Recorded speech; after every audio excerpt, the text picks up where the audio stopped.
এই বাগান বাড়ি মুর্শিদাবাদের কিন্তু কোনো নবাবের হাতে তৈরি নয়। কাঠগোলা বাগান যিনি তৈরি করেছিলেন তিনি একজন রাজস্থানী জৈন বিজনেসম্যান ছিলেন।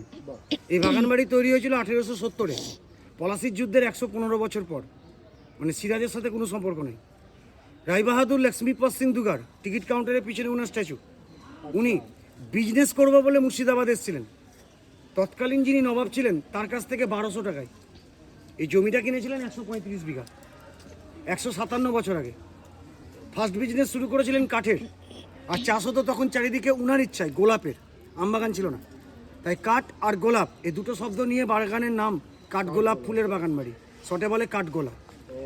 কিন্তু মেন বিজনেস ছিল স্টোনের। তখন গোটা ভারতবর্ষে ব্রিটিশ শাসন, ব্রিটিশদেরকে বিজনেস কর ফাঁকি দিবে বলে সুড়ঙ্গ রাস্তা দিয়ে উনি জগৎ সেটের সাথে ব্যবসা করতেন। সুড়ঙ্গ সামনে দেখবেন।